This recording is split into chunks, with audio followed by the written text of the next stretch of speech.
Buffalo Sabres 4, Edmonton Oilers 2. Welcome to the day after reaction with Zach Lang and I. I'm Waz, we're your hosts. Zach, let's just get into the game. Another loss for the Edmonton Oilers to start the year. What do you think? Yeah, Waz, it was a bit of a tough game last night, right? I mean, you look at it, it's another slow start for the Oilers. They come out flat in the first 4 minutes. Rasmus Dahlin is able to score on a nice shot on the power play, right? There's not really a whole lot you can do on that one.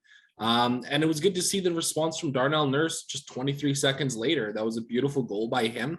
Really put the Oilers back in the game. But, you look at the second period again, another slow start, right? Tage Thompson, 44 seconds in. Nurse loses a really important puck battle in front of the net.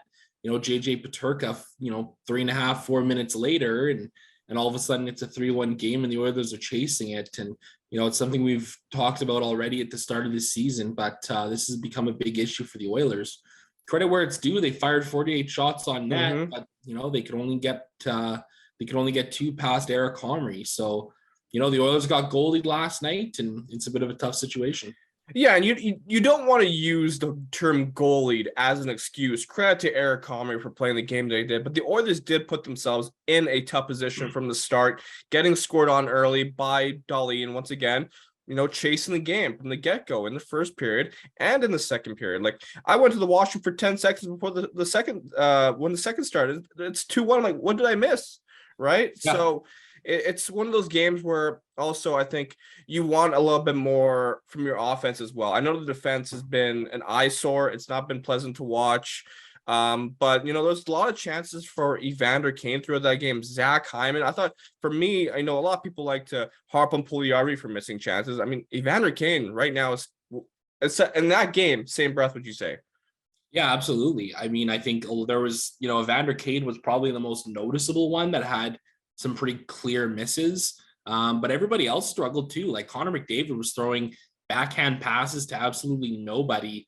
Leon Draisaitl couldn't hit the net with a shot. Ryan Nugent-Hopkins, I mean, granted, he scored in the dying seconds of the game, but, he was fighting it all game too. Zach Hyman couldn't capitalize.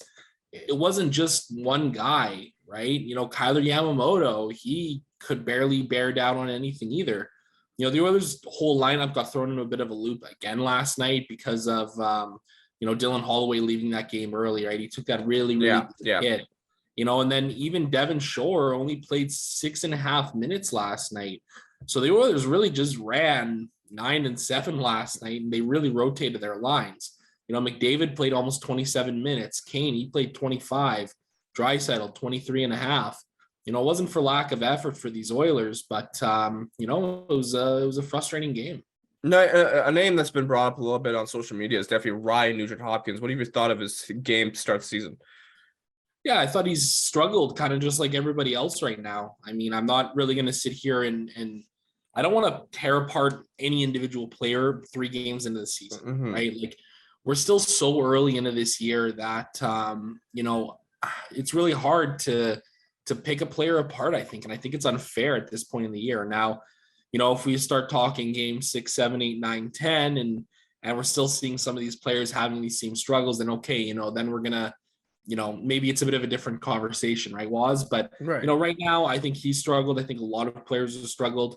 But you know what? We're 3 games into the year. And that's the thing. It's 3 games in the year. I don't think there's any reason to really panic. Yes, there are parts of the Oilers game that needs to be fixed going forward. But, I'm starting to see people write off the season already. They're not missing the playoffs. Let's relax, people. 3 games in. I mean, the Tampa Bay Lightning have also had a pretty tough start to the year, and they went to the Stanley Cup final. They've won the 3 Stanley Cup finals in a row here. So let's just relax. It happens. And we just got to hope the team can really, I mean, they've got Carolina next, but let's get to our 3 takeaways of the game. What was your number 1 takeaway? My first takeaway is that it's not time to panic. This is probably my most important takeaway. 3 of the last 4 Stanley Cup winning teams have started their season 1-2. In 2018-19, the St. Louis Blues did it. And by Christmas time, they were one of the worst teams in the league, 14-16-4. Tampa Bay Lightning in 2019-20, 1-2 in their first 3. Colorado Avalanche last year, 1-2 in their first 3, 2-4 in their first 6. None of these teams hit the panic button. None of these teams lost their mind. We're still so early in this year. everybody's got to take a deep breath and just be happy that hockey is back.